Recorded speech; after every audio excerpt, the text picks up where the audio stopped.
السلام علیکم ورحمۃ اللہ وبرکاتہ۔ کیسے ہیں ناظرین؟ امید کے خیر و عافیت سے ہوں گے۔ ہم دوبارہ پھر حاضر ہیں آپ کی خدمت میں تفسیر قرآن مختصر تشریح کے ساتھ۔ ہم آپ سے یہی گزارش کرتے ہیں کہ ہمارے اس یوٹیوب چینل کو ضرور سبسکرائب کریں، ہماری ویڈیوز کو لائک کریں، شیئر کریں، زیادہ سے زیادہ لوگوں تک ہماری یہ دعوت عام ہندی اردو بول چال کے اندر جو روزمرہ کی ہماری بات چیت ہے اس انداز میں، اس لہجے کے اندر ہم آپ کے سامنے لے کر آتے ہیں، اور ہمارا مقصد ہے کہ یہ تفسیر قرآن کی جو دعوت ہے قرآن مجید کی، وہ سارے عالم تک پہنچ سکے اردو ہندی طبقے کے اندر۔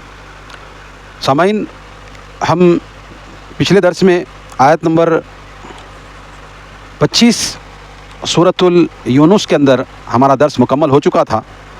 آج کا درس ہم آیت نمبر 26 سے سورہ یونس کی شروع کرتے ہیں۔ اعوذ باللہ من الشیطان الرجیم، بسم اللہ الرحمن الرحیم۔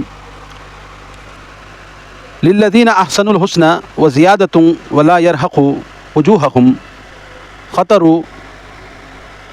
ولا ذلۃ اولئک اصحاب الجنۃ هم فیہا خالدون۔ اللہ کے نام سے جو بڑا مہربان نہایت رحم والا ہے۔ جن لوگوں نے اچھے کام کیے ویسا ہی اچھا بدلہ ہوگا، اور اس سے زیادہ بھی ان کے چہروں پر سیاہی چھائے گی اور نہ ذلت۔ یہی لوگ جنتی ہیں جس میں وہ ہمیشہ رہیں گے۔ ہم نے سورہ یونس کے اندر پچھلے درس میں جو نیکی کا کام کرتے ہیں ان کو اللہ تبارک و تعالیٰ کس طرح کا بدلہ دے گا، اسی تناظر میں ہم اسی سلسلے کو جاری رکھتے ہیں، اور اللہ تبارک و تعالیٰ نے ہمیں قرآن مجید میں کیا ارشاد فرمایا اس کا تذکرہ ہم آگے کرتے ہیں۔ اس آیت کی سب سے مشہور تفسیر کے مطابق حسنہ کا معنی جنت اور اس کی نعمتیں ہیں، زیادہ کا معنی اللہ تعالیٰ کا دیدار ہے۔ اب جن لوگوں نے اچھے کام کیے ویسا ہی اچھا بدلہ، احسن الحسنہ، حسنہ کے معنی جنت ہے، اچھا بدلہ۔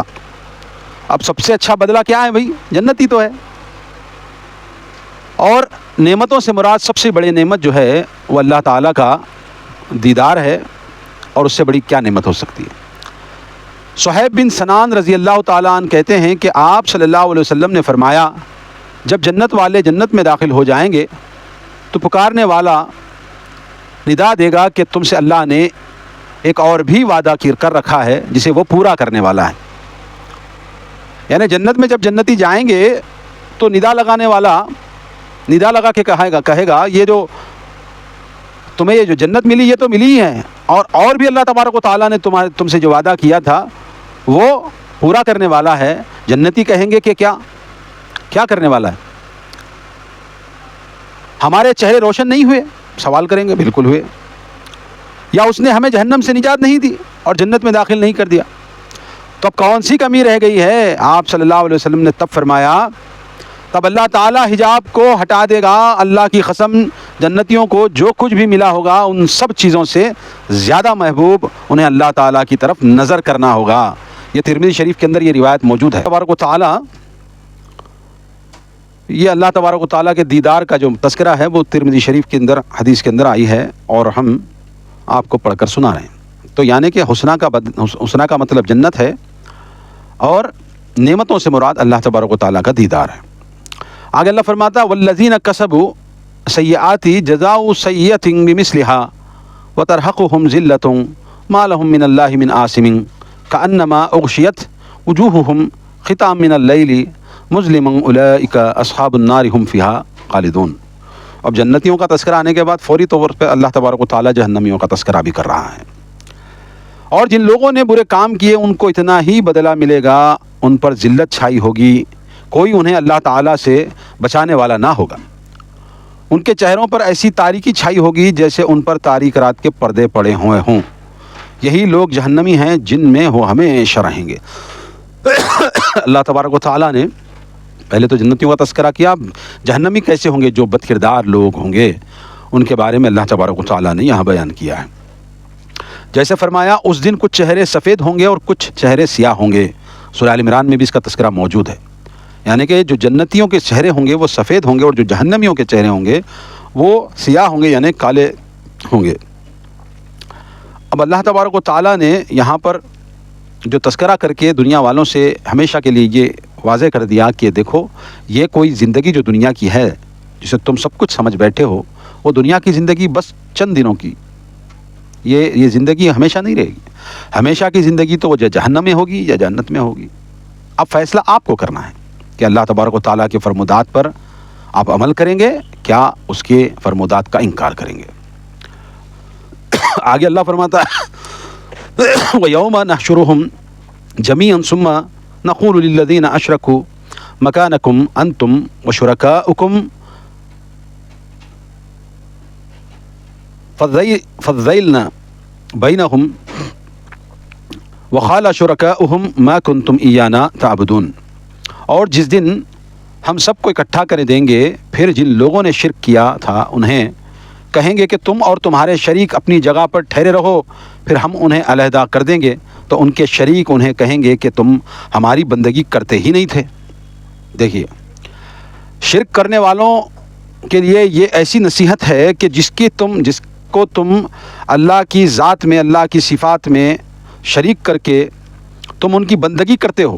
دنیا کے ہر کوئی طبقے کے اندر جو بھی شرک کرتا ہے، چاہے وہ کلمہ پڑھنے والا ہو چاہے کلمہ نہ پڑھنے والا ہو، تو اللہ تبارک و تعالیٰ جس کے بارے میں وہ شرک کرتے تھے ان کو اور جو شریک بنائے جاتے تھے ان کو دونوں کو اکٹھا کرے گا، اکٹھا دونوں کو ایک ساتھ کرے گا.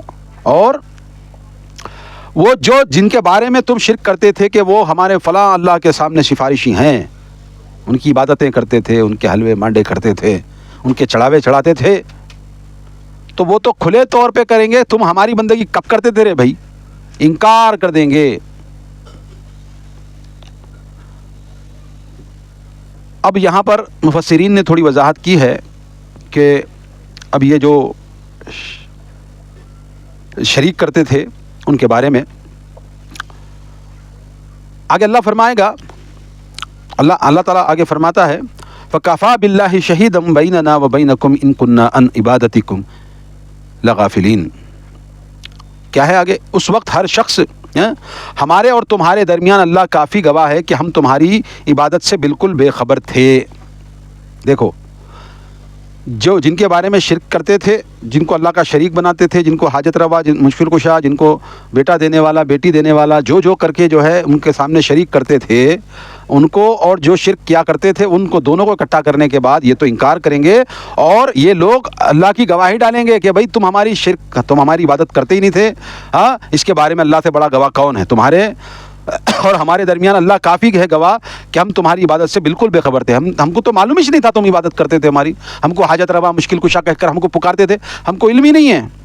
اگر وہ بے جان تھے جیسے شجر، حجر اور شمس، ستارے وغیرہ، تو اللہ انہیں گویائی دے گا جس کے بعد وہ اس سلسلے میں اپنی لا علمی کا اظہار کر دیں گے. اور اگر وہ معبود جاندار تھے جیسے فرشتے، انبیاء، پیر وغیرہ، تو وہ بھی ایسی کسی عبادت کے بارے میں اپنی لا علمی کا اظہار کر دیں گے. دیکھیے سورۃ المائدہ میں بھی اس کا تذکرہ گزر چکا ہے، میں نے صاف اس میں بھی بتا دیا ہے.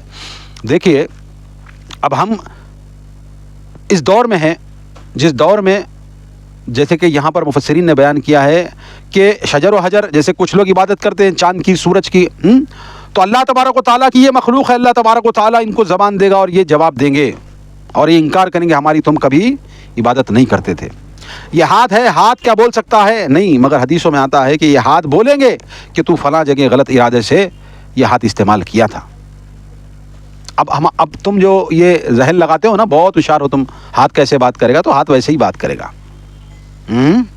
تو اسی طرح چاند، ستارے، سورج، زمین، جانور، بے جان، جاندار، سب اللہ تبارک و تعالیٰ کے سامنے جواب دہ ہوں گے اور جواب دیں گے. اللہ تبارک و تعالیٰ ان کو گویائی دے گا.